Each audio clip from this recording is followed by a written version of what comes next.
Olá, seja bem-vindo a mais um conteúdo do Citologia Exponencial. E aqui nós iremos falar sobre dois limitadores importantes.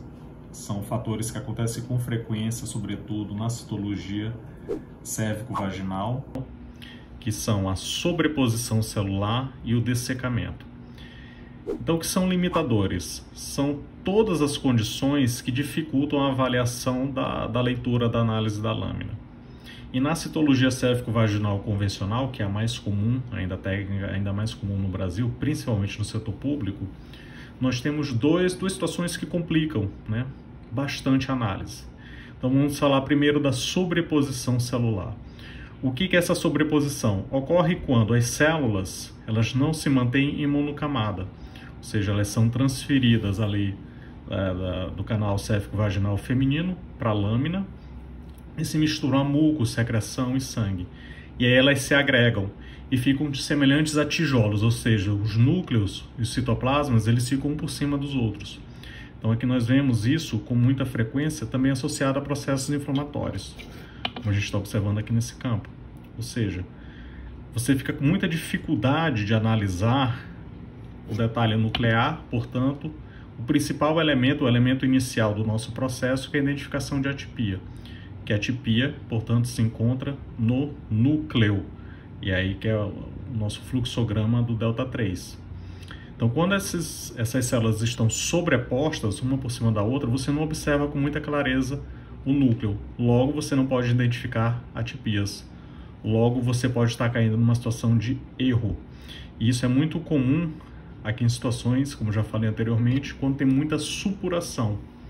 Aqui, por exemplo, nesse campo, nós estamos observando aqui em médio aumento, você praticamente não distingue nem núcleo, nem citoplasma, porque toda essa inflamação, ela agrega as células, elas ficam uma por cima das outras. Quando o feixe de luz passa pelo objetivo, você vai observar, você observa exatamente isso daqui, uma célula por cima da outra. E a perda desse detalhe nuclear e citoplasmático, principalmente o nuclear, ele é um dos principais fatores de erro na citologia cérvico-vaginal convencional. E de forma a nossa metodologia tenta amenizar essa situação. Todas as vezes que a gente estiver fazendo, qual o principal elemento no método delta 3? Identificação de atipia. Aonde? No núcleo. E como é que a gente resolve na prática essa situação? Quando você estiver passando, escrutinando na lâmina, principalmente a convencional, nestas áreas, você não passa assim, muito rápido. Você para, ok? E geralmente dá um aumento maior, no grande aumento nessa área, tá? Para ver se distingue nesse emaranhado algum núcleo atípico, ok? Porque essa é uma situação de exceção no escrutínio. Porque realmente nesse tipo de situação você tem que dar uma parada, passar um pouco mais devagar e dar um aumento maior. Porque somente assim você consegue separar, às vezes, no jogo aqui do micrômetro, aqui do microscópio, as camadas tênues dos núcleos e do citoplasma, ou seja, você vai mexendo e colocando uma célula por vez na visualização. Porque quando você está olhando, ela está uma por cima da outra. Quando você mexe no micro, você olha primeiro uma camada, depois a segunda, depois a terceira e assim sucessivamente. Tá? Essa é uma situação de exceção e essa é uma dica que resolve esse tipo de problema, ou pelo menos ameniza sobremaneira. Uma outra situação muito comum também é situação de dessecamento. Então, o que é o dessecamento? Essa é uma lâmina muito boa para demonstrar isso. É um momento em que, no caso da citologia cérvico-vaginal convencional, o que acontece? O técnico de enfermagem, ou o médico, o enfermeiro faz a coleta, passa na lâmina, transfere a célula para a lâmina e usa aquele fixador citológico, tá?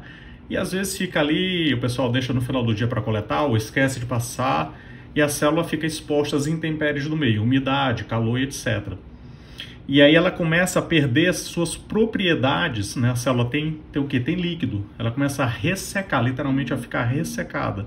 E quando é corada na bateria do Papa Nicolau, que é a coloração utilizada, ela perde as suas características tintoriais e as suas características morfológicas, ou seja, ela altera a cor e forma. E aí dificulta a sua avaliação, que é o que a gente observa aqui. Por exemplo, ela fica como se fosse uma célula mais ressecada mesmo, é como se tivesse passado, ela perdeu um pouco da cor, né? Como se tivesse literalmente perdido um pouco, entre aspas, de sangue. Você observa que ela fica meio anêmica, a célula. Isso também acontece se você compara esse campo, que está bem corado, embora tenha muita inflamação, com esse campo. Você observa que ele fica mais acinzentado. Okay? E agrava-se a outra situação, que também é muito comum, a presença de infecção. Tá? Isso aqui é um tipo de infecção que a gente vai tratar em vídeo específico, que é a infecção por Gardnerella barmobiluncus, né, que é a presença das clucells ou células guia. Então, além do muco vaginal e dessas intempéries externas, você tem esses quadros de infecção que favorecem esses processos de dessecamento. E aí, qual é a dica da nossa metodologia? Que você, ao passar por esses campos no citoescrutínio, o que é escrutinar? É buscar rápido, vamos assim dizer. Né? Quando é mais ou menos assim que a gente faz, você passa um pouco mais devagar. E se for o caso, a menor sensibilidade de suspeita de atipia nuclear, você faz um aumento maior nessa região, ok? Gasta um pouco mais de tempo, sem dúvida nenhuma, mas como a gente é focado em etapas pela metodologia Delta 3, vale a pena investir, porque nessas regiões, por exemplo aqui, é quase impossível discernir a individualidade de um núcleo.